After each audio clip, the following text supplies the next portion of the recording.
میرے بھائیوں اور دوستو، اس وقت ساری دنیا کے انسان، کیا کافر کیا مسلمان، وہ منشاہی زندگی پر چل رہے ہیں۔ جو جی میں آیا وہ کرنا ہے، جو جی میں نہیں آیا وہ نہیں کرنا۔ اپنی منشاہی زندگی کا دستور یہ گزشتہ 300 سال سے باطل کی محنت ہوتے ہوتے ہوتے وہ ہمیں اس وقت یہاں تک پہنچا چکے ہیں کہ ہم اللہ کی ذات سے اثر لینا یا اس کے رسول سے اثر لینا یا آخرت سے اثر لینا، یہ ہمارے دلوں میں یا مٹ چکا ہے یا بہت دھندلا ہو چکا ہے۔ یعلمون ظاہرا من الحیات الدنیا، بس یہ فیصلہ باد کے 4 دن ہی ہمیں اچھے لگ رہے ہیں۔ وہم عن الآخرۃ ہم غافلون، اور موت کے بعد جو آنے والی زندگی ہے اس سے یہ سارا جہان غافل ہے۔ اور یہ کائنات اللہ کی ہے، یہ زمین اللہ کی ہے، عرش فرش اللہ کا ہے۔ یہاں وہ ہوگا جو اللہ چاہتا ہے، یہاں وہ نہیں ہوگا جو دنیا کے بادشاہ چاہتے ہیں، صدر وزیر فوجیں چاہتی ہیں، بلکہ ان الامر کلہ للہ، ساری حکومت وہ اللہ تعالیٰ کے ہاتھ میں ہے، اور وہ من قبل ہے شروع سے، اور من بعد ہے آخر تک، ہمیشہ تک۔ اور وہ ایسی حکومت والا ہے کہ جس کو زوال کوئی نہیں، کل یوم ہو فی شان، جس کا مقابل کوئی نہیں، ما کانا معہ من الہ، جس کا کوئی شریک کوئی نہیں، لم یتخذ صاحبۃ ولا ولدا ولم یکن لہ شریک فی الملک، جو کسی سے پیدا نہیں ہوا نہ اس سے کوئی پیدا ہوتا ہے، لم یلد ولم یولد، سارے جہان کو بنایا خود بننے سے پاک، سارے جہان کو مارتا ہے مارتا رہے گا، خود موت سے پاک ہے، سارے جہان کو مارتا ہے مارتا رہے گا، خود موت سے پاک ہے، سب کو بنایا بننے سے پاک، سب کو مارا مرنے سے پاک، اپنے ارادوں میں وہ کامل ہے، ما شاء اللہ کان، وہ جو چاہتا ہے کرتا ہے، وما لم یشاء لم یکن، وہ نہ چاہے تو کوئی کروا ہی نہیں سکتا، وما تشاءون الا ان یشاء اللہ رب العالمین، تم بھی اللہ کے محتاج ہو، تمہارا چاہا بھی تبھی پورا ہوگا جب اللہ تعالیٰ بھی چاہ لے۔ فرعون کی ساری طاقت لگی کہ موسیٰ علیہ السلام کو ذبح کرنا ہے، اللہ کا ارادہ ہوا کہ ہم نے زندہ رکھنا ہے۔ ایک اتنی کثرت سے بچے قتل ہوئے کہ اس کی اپنی قوم نے کہا تو حکومت کس پہ کرنی ہے، 1 سال چھوڑو 1 سال مارو۔ جس سال چھوڑتا تھا اس سال ہارون علیہ السلام اللہ نے پیدا فرمائے، جس سال قتل کرتا تھا اس سال موسیٰ علیہ السلام کو اللہ تعالیٰ نے پیدا فرمایا، حالانکہ اس کا عکس کرتا تاکہ معاملہ آسان ہوتا، لیکن اللہ کی قدرت کو کون جانتا۔ پھر ایسا نظام چلایا کہ اس کو پانی میں ڈلوایا، پانی سے فرعون کے دربار میں پہنچایا۔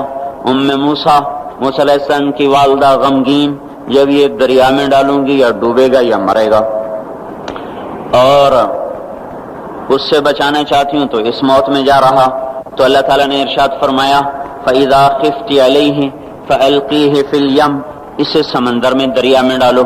وہ دریا اسے کہاں لے جائے گا؟ فَلْيُلْقِهِ الْيَمُّ بِالسَّاحِلِ، وہ دریا اسے ساحل پہ پھینکے گا، وہاں سے کیا ہوگا؟ يَأْخُذْهُ عَدُوٌّ لِّي، میرا دشمن فرعون پکڑے گا، وَعَدُوٌّ اللَّهِ، اس کا بھی دشمن ہے، اس کو پکڑ لے گا۔ تو موسیٰ علیہ السلام کی والدہ کے جی میں آیا، یا اللہ جس سے بچانا ہے وہی اس کو پکڑے گا تو یہ بچے گا کیسے؟ وہ تو اس کو دیکھتے ہی ذبح کرے گا۔ تو اللہ تعالیٰ نے ارشاد فرمایا لا تخافی ولا تحزنی، نہ اس کی موت کا غم کھا، نہ اس کی موت کا خوف کھا، نہ اس کی جدائی کا غم کھا، انا رادوہ الیک، تو دیکھے گی میں اسے واپس تیری گود میں لوٹاؤں گا، وجاعلوہ من المرسلین، تیری زندگی میں میں اسے رسول بنا دوں گا۔ یہ دونوں کام تو دیکھ کے مرے گی، اس سے پہلے نہیں مر سکتی۔ وہ فرعون کی گود میں جائے یا تپتی آگ میں گرے یا وہ طوفانی موجوں میں گرے، بچانا جب تیرے اللہ کا ارادہ ہو جاتا ہے تو کائنات کا ہر سبب پھر حفاظت میں استعمال ہوتا ہے، پھر وہ ہلاکت میں استعمال نہیں ہو سکتا۔ اور جب وہ ہلاکت کا ارادہ کرتا ہے تو حفاظت کے اسباب بھی موت کے لیے استعمال ہوتے ہیں۔ جب وہ عزت کا ارادہ کرتا ہے تو ذلت کے اسباب بھی عزت کا ذریعہ بنتے ہیں. جب وہ ذلیل کرنے کا ارادہ کرتا ہے تو عزت کے اسباب میں سے ذلت نکلنا شروع ہو جاتی ہے. جب محبتیں لاتا ہے تو نفرتوں میں سے محبتیں نکال کے دکھاتا ہے. جب نفرتیں لاتا ہے تو محبتوں کو نفرتوں میں بدل کے دکھاتا ہے. اس کائنات میں میرے بھائیوں حکومت اللہ تعالیٰ کی ہے. یہاں وہ ہوگا جو اللہ چاہتا ہے. ساری کی ساری نمرود کی طاقت استعمال ہوئی کہ ابراہیم کو آگ میں جلا دو اور اسے ڈال دو، اور لکڑیاں کٹھی ہوئیں، ڈھیر لگایا گیا اور ایسی آگ دہکی کہ اوپر سے اڑنے والا پرندہ بھی اس میں جا کے گر کے راکھ ہو جائے. اب ابراہیم علیہ السلام کو پھینکنے کا وقت آیا تو ان کو قریب جانے کا کون راستہ ہی کوئی نہیں. ابراہیم علیہ السلام سے کہنے لگے تو خود چلا جا. وہ کہنے لگے میں کیوں جاؤں، تم نے جلانا ہے پھینکو مجھے. اب پھینکنے کا طریقہ کوئی نہیں، قریب جائیں تو خود جلتے ہیں.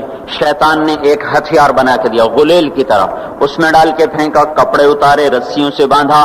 جب ہوا میں اڑے تو جبرائیل دائیں طرف آ گئے اور پانی کا فرشتہ بائیں طرف آ گیا. یوں جا رہے، درمیان میں ابراہیم علیہ السلام، ادھر جبرائیل، ادھر پانی کا فرشتہ. اور ابراہیم علیہ السلام خاموش، بس اتنا کہہ رہے ہیں حسبی اللہ ونعم الوکیل، حسبی اللہ ونعم الوکیل. اس سے آگے کچھ نہیں بول رہے. اور ادھر پانی کا فرشتہ اس انتظار میں ہے کہ ابھی اللہ تعالیٰ فرمائے گا پانی ڈالو، آگ بجھاؤ. جبرائیل اس انتظار میں ہے کہ یہ مجھ سے کچھ کہیں تو میں آگے کروں. تو جب دیکھا کہ ابراہیم بولتے ہی نہیں ہیں تو وہ بے قرار ہو گئے کہ یہ تو جائے گا تو جل جائے گا. جبرائیل بھی تو یہی جانتے ہیں کہ آگ جلاتی ہے. کہنے لگے ابراہیم آپ کو کوئی ضرورت کوئی نہیں. تو فرمایا اما الیک فلا، ضرورت ہے پر مجھے تیری کوئی ضرورت نہیں. اما الی اللہ فنعم، بے شک اللہ کا ضرور محتاج ہوں پر تیرا محتاج کوئی نہیں.